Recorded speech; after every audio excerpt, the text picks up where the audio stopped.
Hey, I'd like to welcome you to another episode of Mission Matters. My name is Adam Torres, and if you'd like to apply to be a guest on the show, just head on over to missionmatters.com and click on Be Our Guest to Apply. All right, so today I have Michael Collura on the line, and he's president of Collura Enterprise. Michael, welcome to the show. Thank you, Adam. Good to be here. All right, Michael. So excited to have you on the show today. I feel like you have some unique insight and perspective into the overall senior market and healthcare market in general. So multiple businesses all within the healthcare niche, which we'll go through today and get your insight. And then also some new devices or some new technology that you're also working on and testing. So exciting stuff there. But we'll start this interview the way that we start them all with our Mission Matters Minute. So, Michael, we at Mission Matters, we amplify stories for entrepreneurs, executives, and experts. That's our mission. Michael, what mission matters to you? For me, the mission of our brand has to bring an improvement in the quality of life to others, regardless of the brand that we operate here. We want to help other people. And if you are doing good in the world, then we believe that your mission does matter. Fantastic. Love bringing mission-based entrepreneurs on the show to share why they do what they do. Like what gets them excited? What gets them fired up to go out there in the marketplace and in the world and to make a difference? So awesome having you on the show. And just get us kicked off. So maybe take us through your career a little bit. So how'd you get started as an entrepreneur and really on this path to helping in the healthcare market? So I'll give you the short version. Being an entrepreneur kind of happened by accident. It wasn't something that I was actually setting out to do. My very first job, I was 15 years old in a nursing home and made an impact on me then. And I saw what senior care, was and what it should be. And certainly made an impact in my life. Fast forward, I'm clearly not 15 years old anymore. Entrepreneurship just kind of happened. And it started with the original brand of in-home personal services and turned out I enjoyed it. I enjoyed it a lot. I enjoyed the leadership aspect. I enjoyed the aspect of, entrepreneurship and everything that brings. And I enjoyed that knowing that I don't have a job. I don't feel like I've had a job for over 20 years. I have a mission and I have an ability to do what I love, and that that effort that I put forward every day is helping countless other people. And that's why I continue to do what I do, because it matters and it impacts the lives in a positive way of so many other people. Yeah, no, it's awesome. And, there are some people that'll be watching this that are entrepreneurs, or they're starting out there. Let's just say they're earlier in their entrepreneurial career than you are. And they're trying to find their way out there in the world. And maybe they didn't find something like you found, the senior care market, and you kind of adapted to that. It sounds like you grabbed onto that pretty early on. What would you say to those that are out there thinking about entrepreneurship and really finding their way now? A lot of people, and I speak to people every week, quite honestly, that are seeking to be entrepreneurs in healthcare. And what I tell them is that, find something you're passionate about, because if you're passionate about it, then you're going to enjoy it. And, the struggle that you're going to face as an entrepreneur won't be as difficult, certainly not. But find something you're passionate about, and then find a way that you can, work with that and build a brand around that. Obviously, most entrepreneurs, get into this for the financial security, the freedom. But you can certainly obtain everything you're looking for in a profession and in a lifestyle while doing something that you truly are passionate about, whatever that may be. Start there. Don't try to walk into a dark room and feel around to find something. Find something you're already passionate about and build off of that. Yeah. How did you, and I guess just from your experience, like, how did you know, like, what was, because I feel like most people sometimes they're looking for passion, they're looking for, something to do. And like, how did you know if there was a moment, maybe as a progression, just in general, how did you know? I think for me, it was a progression. Obviously, it was almost instantaneous for me working in that nursing home and how much I enjoyed that job and how it made me feel, and the rewarding experience I got from it. But it also got my mind running. But to be perfectly honest with you, I was in various careers before 2004 when we started in home personal services, and I think that it was a progression of learning and leadership and understanding and wanting more for me and my family, and wanting to make a difference more than appeasing the corporate machine, as it were, for me, about productivity, performance, and standard. And all those things are very valuable, but I knew that there was more for me, and that I could be more, and that my mission in life, I think, was different from just being a good corporate executive, which I was. I can move on to be something else. And while I am wholeheartedly and eternally grateful for those experiences and what I learned, and much of that has carried over into this, career in entrepreneurship, it was more of a progression for me personally, wanting to, just continue to, I think, further my own career in a different direction, and nothing was available, so I made my own. And so going from maybe idea to the actual launch, like I feel like that's also a part where many people get kind of stuck. Like what were some of the things that helped you like go over the edge to where it's like, all right, so we're doing this, like it's done. And like, how was that transition period? If you get like, take us back there. Absolutely. First and foremost, surround yourself with a support system. No entrepreneur will ever be successful on their own.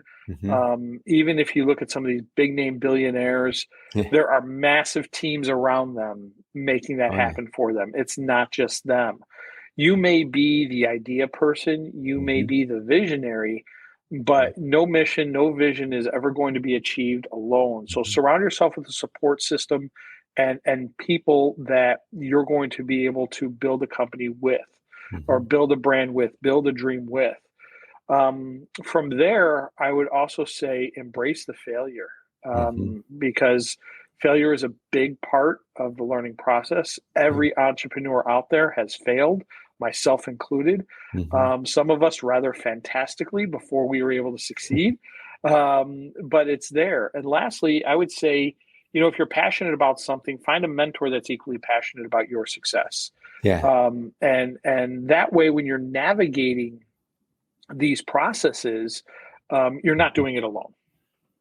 Yeah, it's great advice, and I'll raise my hand on that one. I mean, I've probably been through 20 businesses before I finally landed on Mission Matters and found my calling and my personal, like where I feel that I add the most value to the marketplace, and we've been rewarded somewhat by the market as well. So it's a process, right? Like you don't have to get it right the first time. I feel like people sometimes put so much pressure on themselves that they have to have the perfect idea at the perfect time, and that it always has to be right. And it's like that's not entrepreneurship. Maybe for a very select few out there that may have been the way it worked out, but most people I know, no matter how big they've hit it, like they would tell another story. I've had some businesses where the work we did was to prove to ourselves, would we fail? And that is, in fact, how we ended up succeeding. And in some cases, it was 10 years, it was a decade in the making. A decade of struggle, a lot of fail. But today that brand is standing indomitable, and it is very strong, and it is very sought after, as a matter of fact, because of the work we put in. So definitely embrace the failure. It's part of the process. Yeah, it's awesome. So switching up a bit. So now you've kind of selected, let's say, your niche, and then now you're thinking, okay, you're going to go further into senior care and what that looks like. Like, what was some of the, just from the marketing standpoint, or I should say the market standpoint, what are some of the opportunity that you saw out there? You mentioned like maybe there were some things being done the way that you felt you could do them better, or it could be done better. Like, tell me a little bit more about that. Absolutely. When we started this, we knew early on that we wanted to do something very different in every respect, and ensuring that we understood what quality care was and how it impacted the lives of others was what we started to build upon, because we saw that first and foremost as the most important and urgent need. And that's not to say that it was completely absent or devoid from this industry, certainly not. But there was more opportunity, we felt, to improve upon that. And that is what we set out to do. We looked at every little detail, literally came up with this list of, if we had a genie in the bottle, what would we do with it? And if we had these unlimited wishes. And that is what we started to build, both the brand around the business model, and then ultimately a franchise system around what we felt was at one time perceived as unattainable. We felt that it could be done, and we've been achieving that, since 2004. So maybe just for as we go deeper into this topic, I like to do a little bit of a reset. So just to educate, I don't want to assume everybody watching this maybe understands the senior market, some of the different like types of services, like, non-medical versus other things, other types of services and care. Just if you could, just like a overview of some of the things about the overall senior care market as a primer before we go further into maybe some of the nuances of the businesses and how they're run. Absolutely. Senior care industry is a massive part of our healthcare system nationwide, really globally. Senior care does fall into a number of, if you would, lanes. And this is based on not just regulatory standards, both state and federal, but also the level of care that is needed. So you have, non-medical senior care, home care, often commonly referred to as a caregiver service. We are, under one brand, a caregiver agency. On the other hand, you also have what the medical services, and what is often referred to as home health care. This is the nurses, the therapists, all providing skilled medical care in your home. And this is paid for by Medicare, Medicaid, veterans benefits, private insurances, but it's more medical in nature, meaning a physician is involved. When you have those two entities, you also need quality individuals delivering that care. And this becomes part of our initial mission. How do we provide and ensure these quality standards that we set the bar ourselves? Well, we started our own school. And education and training becomes a big part of the healthcare system. It is not getting as wide of attention as the care providers up front. Care providers, such as the medical, non-medical I just mentioned, is where a lot of the money is at. And of course, that drives a lot of people into that side of the business. But you want to truly develop a brand and a quality, you have to pay attention to the training and the continuing education of those that are providing that care. So we actually built our own school. And, to do that. And from there, healthcare, at least from our perspective, now goes into innovation and forward thinking. And there's a lot there, from the pharmaceuticals to treatment protocols to technologies. There's a lot out there. We do have our hand in medical technology. And in fact, we are, one of the developers behind a rather unique medical device. I'm going to be very careful about what I say because there are some non-disclosure agreements in place. But essentially, there is a medical device that I have invested, resources behind for several years now to develop that will alleviate or treat the symptoms of Parkinson's disease. We're also getting into a medical study now that will look at it from the perspective of other neuromuscular disorders such as stroke, even Alzheimer's disease. Thank you for sharing that. And I want to come back to I'll get a little bit more out of you in terms of the medical device and what you can share on that. But before we do that, I want to step back a moment and go a little bit further into, you mentioned that you've kind of developed a franchise model around this and that you're also offering opportunity in one of your businesses. Tell us a little bit more about that. Yeah, so in-home personal services, our non-medical senior care model, as an industry, it's one of the hottest franchise systems you could, enter into as a budding entrepreneur across the country. This was an industry that was growing and booming even pre-pandemic because of the baby boomer population. The sheer volume of care needs that exist in our country created an insurmountable demand for these types of businesses.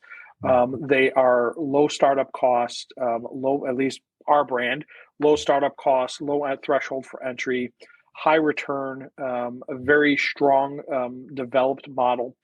But we are offering that as a franchise system and have been for many years. We have been franchising. We started in 2009.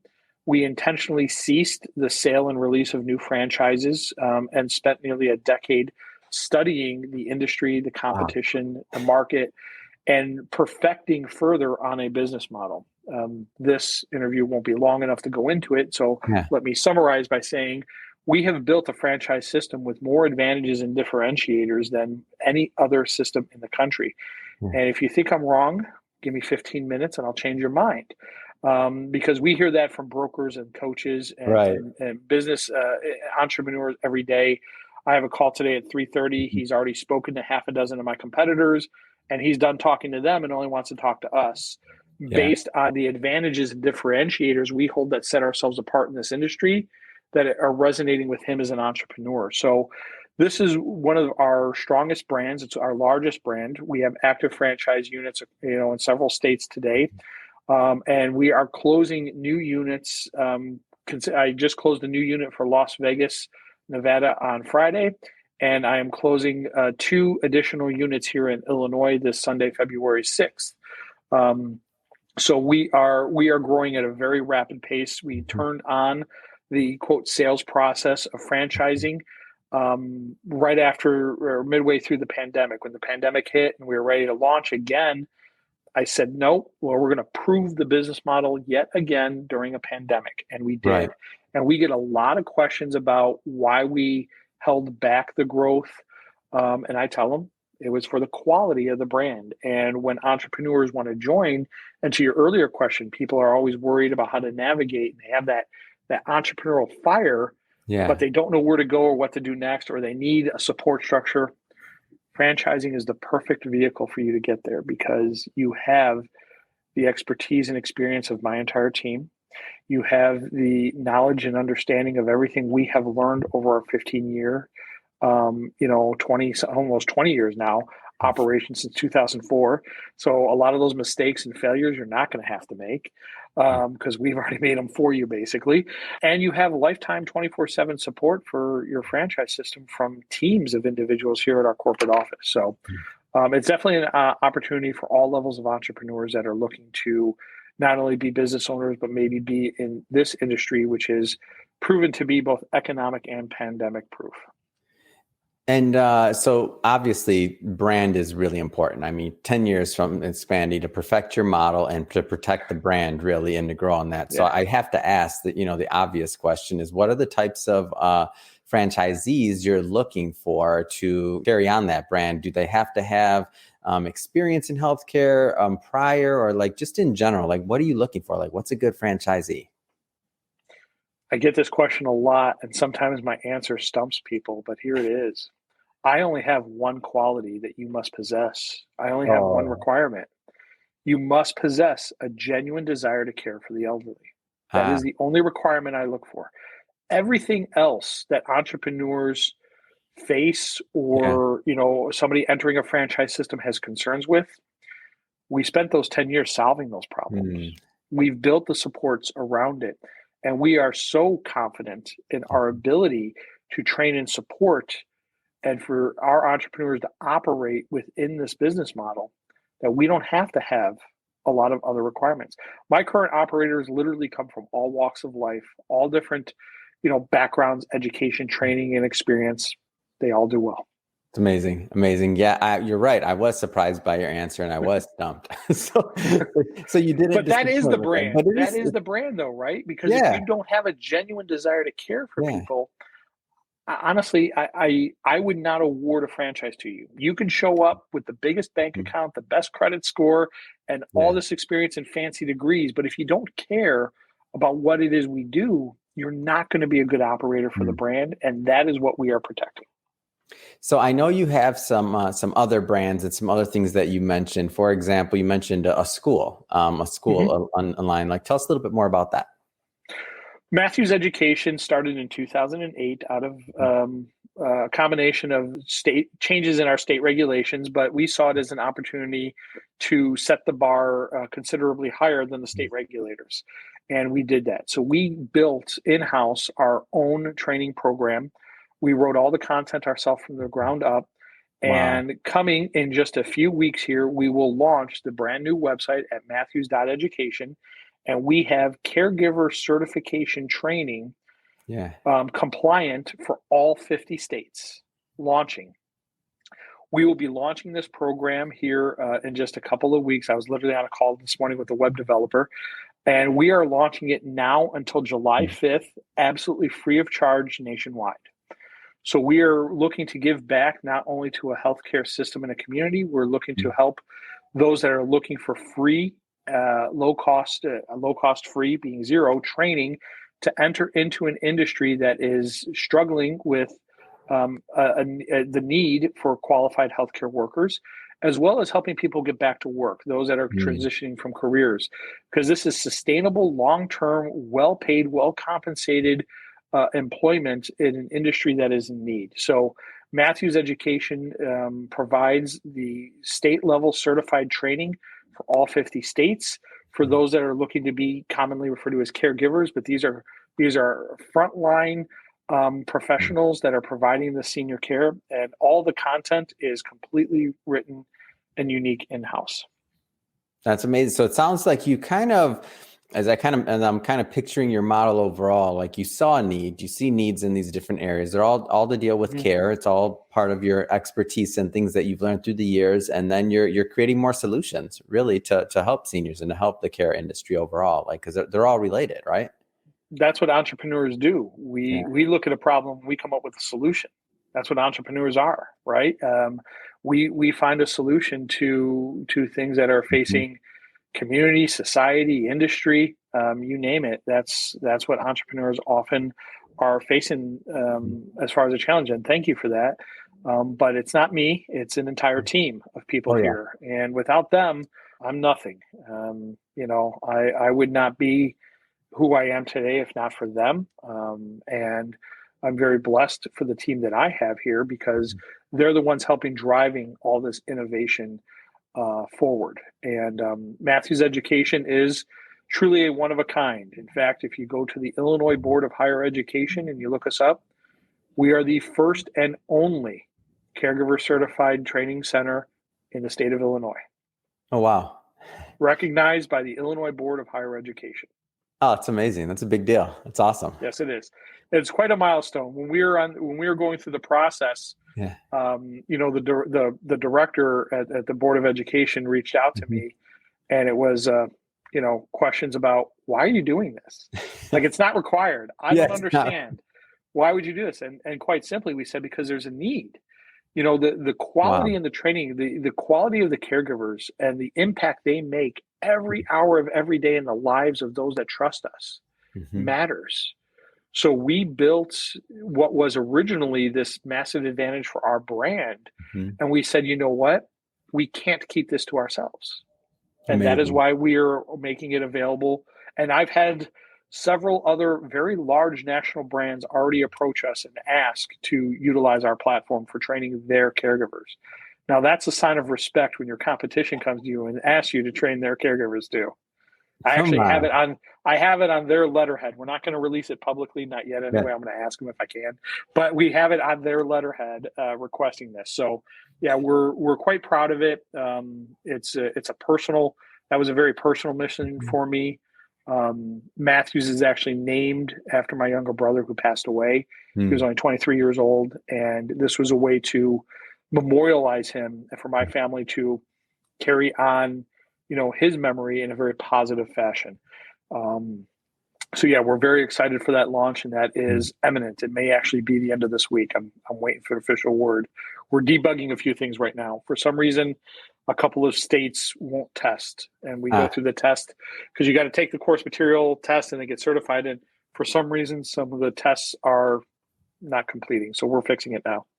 Uh, all part of the process. I have no doubt you'll get over that hurdle. And for everybody watching this, we're recording this in February 1st, Chinese New Year. There you go. You're the tiger. So by the time you watch this, the point is that this will be up and live. So we'll put all the links and all that good stuff in the show notes, so you can just head right on over and check it out. So one other part of your brand that I'm interested in is Bose.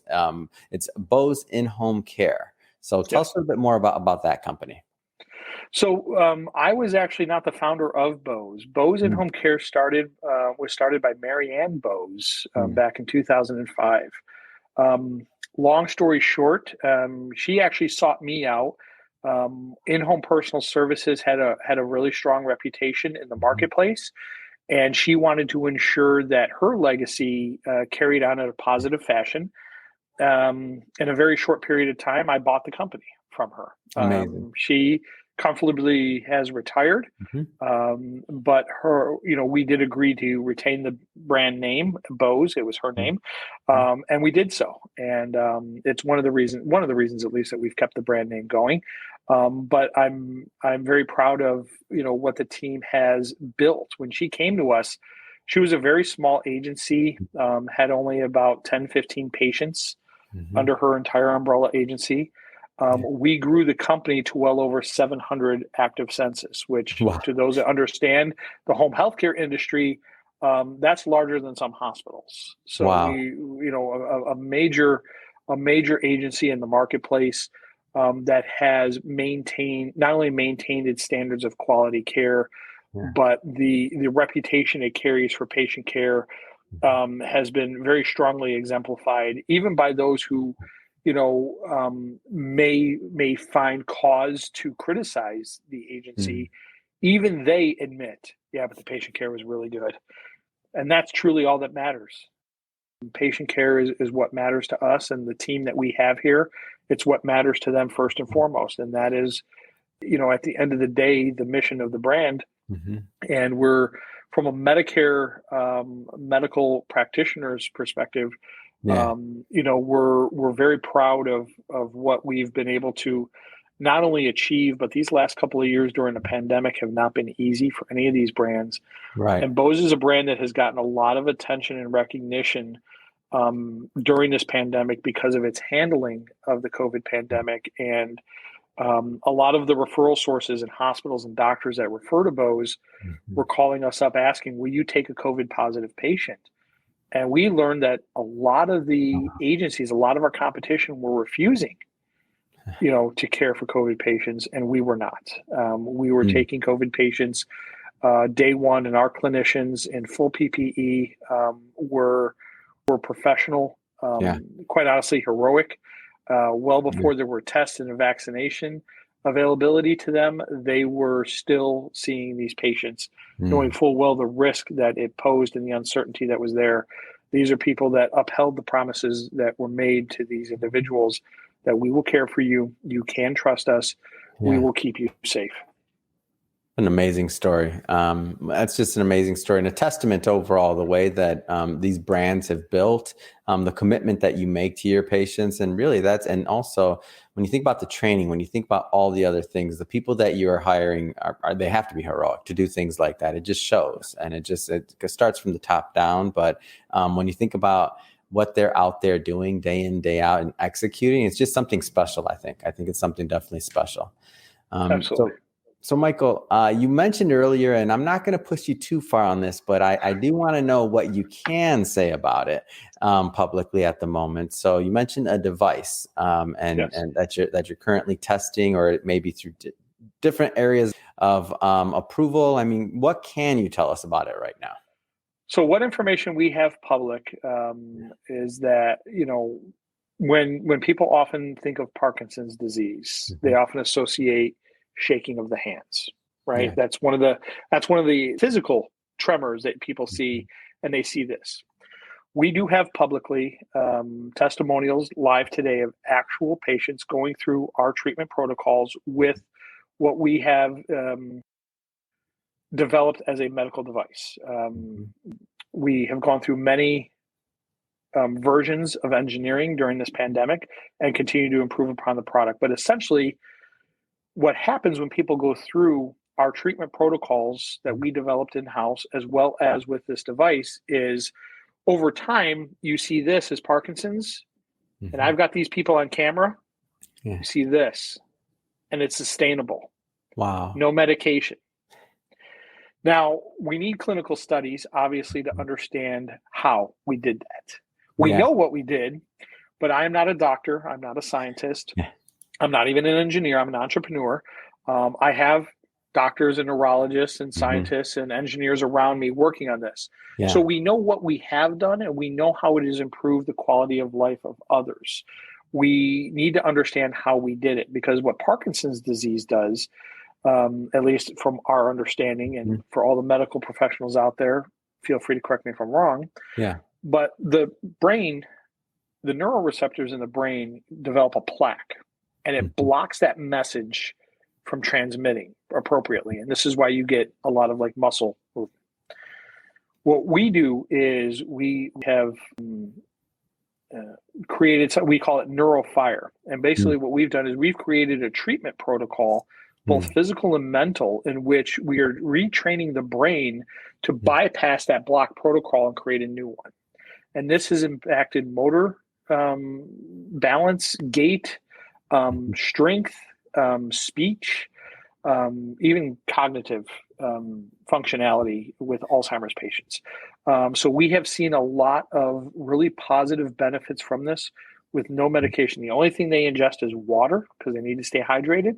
Yeah. But this is done through big muscle movement and cognitive training that takes place in a particular way that helps us unblock and recreate new neural pathways in the brain that are there. We've barely tapped into a fraction of a percent of our capacity, at least from the neurologists that I speak to and the medical experts that have the right education and medical training. But we do have this device. We are very excited to continue to work on this.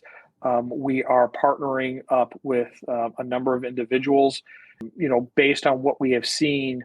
100% of those that have gone through our treatment protocols have some measure of regression of the symptoms for a period of time. Now, everybody is having different results, and this is why proper clinical study needs to be done on this. I don't want to, get anybody's hopes up on anything. This merely is returning a quality of life by alleviating not only those symptoms, but the types of medication you take when you have something like Parkinson's disease. For those that do, it does as much harm as it does good.